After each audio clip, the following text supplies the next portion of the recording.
Joining me now is Republican Congressman Adam Kinzinger of Illinois. He serves on the Foreign Affairs Committee in the House. He also flew missions as an Air Force pilot in Iraq and Afghanistan. Congressman, thanks so much for joining us. You just heard President Trump say that he doesn't need an exit strategy when it comes to Iran. What's your reaction to that?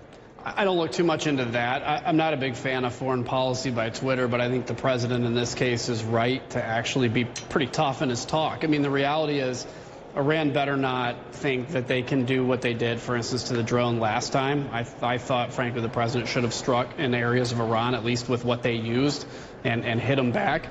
But the bottom line is, looking at this, you have to say, being tough in talk, I think, can keep them from maybe doing the next thing. And if all you have to do is look at 40 years of history of how Iran talks, and you know that all he's doing is matching their rhetoric. You said that you also heard President Trump say that he thinks that Iran believes his threats. You just said that you think he should have done a proportionate strike back. I assume you agree with that, the proportionate. What do you think the president should have done, given that you oppose his pulling back? So I don't take as much issue with the fact that he didn't strike. I would have, and I think they certainly deserved at least a you use it, you lose it kind of thing, whereas if you use equipment against our state, you're at least going to lose that. But I think when it comes down to it at the bottom line, the president really should just kind of be ready to do what he needs to do. And so when I see all that, I'm kind of like, rhetoric, whatever that is, putting the troops in, whatever that is, and the strikes have got to stand by and be ready. I just want to double down on the question about an exit strategy for a second, because you said you don't judge it. He didn't say that on Twitter. He said it in person. And I think one of the things that the American people, left and right, can agree is that too often our leaders, whether they're in the Pentagon or the White House, from both parties or no party, take our fighting men and women like you, put you into harm's way, and there isn't an exit strategy. Yeah, I think if we get to a point where there's an armed conflict, then there needs to be an exit strategy for sure. There needs to be conditions for what victory looks like. There needs to be, whatever targets have to be taken out or whatever that final thing is. But when it comes down to it, it's, I think in this case, with what we're looking at, is making it clear to Iran that if they threaten American interests like they've done for 40 years, if they continue to attack American troops, frankly, like they've targeted in Iraq, there's going to be a response that is going to be at the level of what it deserves to be. I don't think, and everybody that kind of jumps to this 300,000 troops in Iran is the next step, I don't think it is. I think there is a sliding scale of military response where the cost to Iran would exceed any damage they could do to us. And that in and of itself can keep Iran from doing that because they know there's no gain for them in it. But when you talk about the sliding scale, you talked about how you would have advised you use it, you lose it strategy.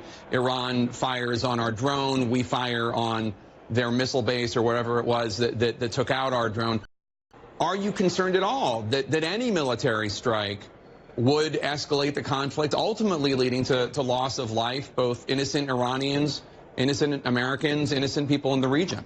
Yeah, absolutely. I mean, it's always a concern. And I think that's why the messaging to Iran has to be basically that proportional. If you use it, you lose it, because they know if they react disproportionately, or frankly react at all when they initiated the action, the back and forth, that we have bigger options sitting behind that we can use that we're not. So this is where basically that patience, that being clear about what our reaction will be, could actually be de-escalatory, and I think, frankly, prevent Iran from making the kind of mistake they made last time. Keep in mind, Jake, shooting down that drone, it's not like your uncle's drone in the backyard. It's the size of an airliner, and it's the equivalent in cost of destroying about 8 F-16s. So this was a massive issue. The president, it was his determination not to strike. That's fine.